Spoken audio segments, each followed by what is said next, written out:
Hi guys, welcome back. Today I'll share with you some easy, simple stage 2 baby food recipes. I'll be making these foods you see right here. I like to take them out in the baby bowls to separate them and add it in as I'm cooking. It keeps it organized and makes it easy for me to see which fruits and veggies I want to combine. I also like to prep and freeze my fruits and veggies ahead of time so it speeds up the cooking process. A great tip that I can give you mamas is to buy your fruits and veggies in bulk, peel them, cut them, season them, and prep them how you like. You can even bake it and then put it in a Ziploc bag to freeze. And when you're ready to cook it, just take it out of the freezer and steam them and blend away. It saves you so much time. I'll be using the baby bullet to blend the baby food. If you guys saw my stage 1 baby food video, you guys have seen this already, so I won't go into detail about the blender, but if you want a more thorough review on this blender, then let me know in the comments below. The baby bullet comes with 2 different size blender bottles. When I was making the stage 1 baby food, I was using the small size because I was blending one fruit or veggie and I was making not so much of each food since my baby wouldn't eat so much solids between 4 to 6 months. But now that my baby is over 6 months, she eats a lot more, so I'm able to combine different flavors of fruits and vegetables. So I'll be using the big blender bottle to make her food today. I steam the fruits and veggies using a pot with boiling water and adding a circular strainer inside of it and putting the top on to trap the heat. It's very easy and the food tastes amazing. The first thing that I'm going to steam is the butternut squash and carrots.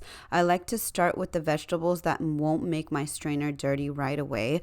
Also, I steam in pairs. The veggies and fruits that I'll be blending together, I'll be steaming together. So I'll be blending the carrots and the frozen butternut squash together. I just add them in the pot together. They also take a similar amount of time to cook. I poke a fork in them to see if it's ready, and once it is, I just empty it out in the blender.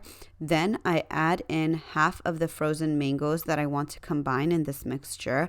After a few minutes, I check if it's done and then pour it into the blender. I also add some of the water from the pot into the blender to help create a smoother texture when I blend it.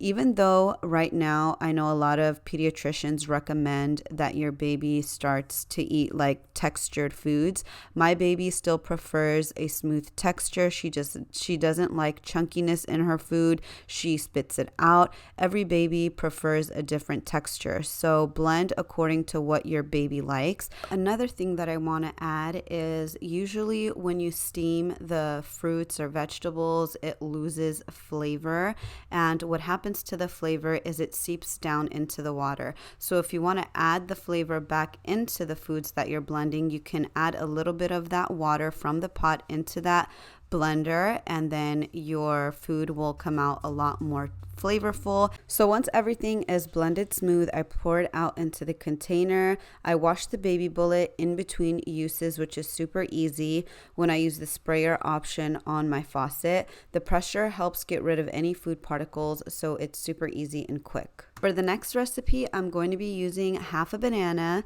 and I'm going to add this into the bowl with the pears. For this recipe, I don't need to steam anything. I had previously cut and baked the pears and seasoned them with cinnamon and put it in the freezer, so I don't need to cook it. I've left the pears out for a while, so it has defrosted. I'm also adding 1/3 of an avocado into this mixture as well. Before I go ahead and blend that mixture, I poured the strawberries into the pot so it steams a bit because it was still a little hard. After putting the mixture into the blender, I'm cutting the pears into smaller pieces because it wasn't fully defrosted and I want the consistency of the food to be pretty smooth.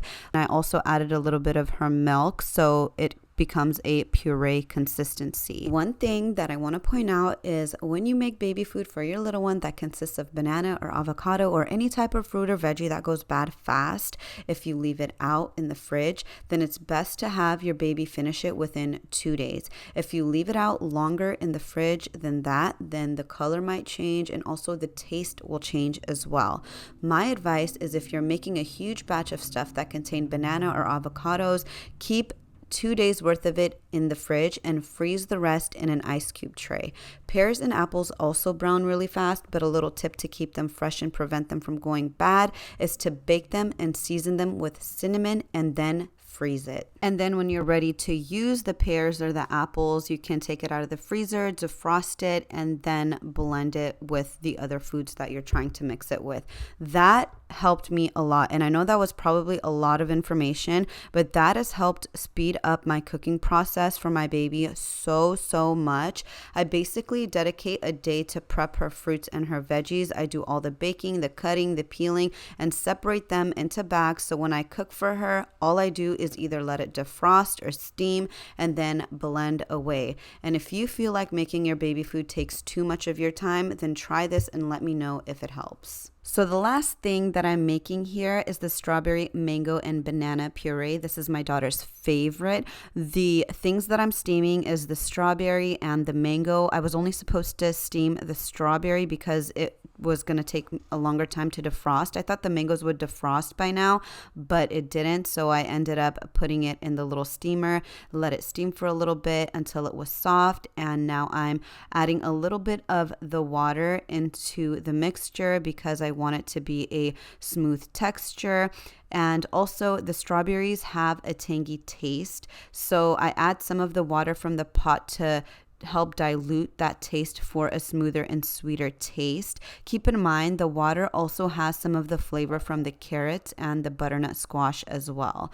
You can also taste your baby food, the ones that you make at home, like you can taste it, and if you like it, then it's a good chance that your baby will too. And after you taste the baby food, you'll kind of know whether it needs more flavor, like a more sweet flavor, a tangy flavor, a sour flavor, and you can add that flavor of fruit or vegetable into the blender and puree it to see if it comes to that flavor that you like. There isn't an exact recipe for making baby food perfect because fruits and veggies will always vary in flavor. So if you want to make sure it's perfect, I advise that you always do a taste test.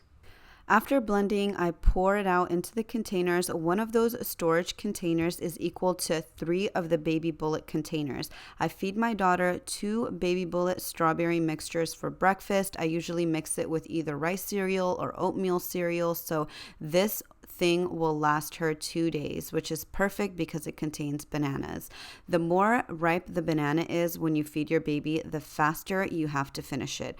The less ripe the banana, the longer you have to finish it. So these are just a few of the things that I've been making for my daughter at home. There is so many other things that I've been making, and if you guys want to see more of my recipes, just comment down below. If you found this video helpful, please give it a thumbs up. I have many other videos here on my channel, so if you want to explore more, just click on my channel and enjoy. Thank you so much for watching, and I'll see you guys in my next one.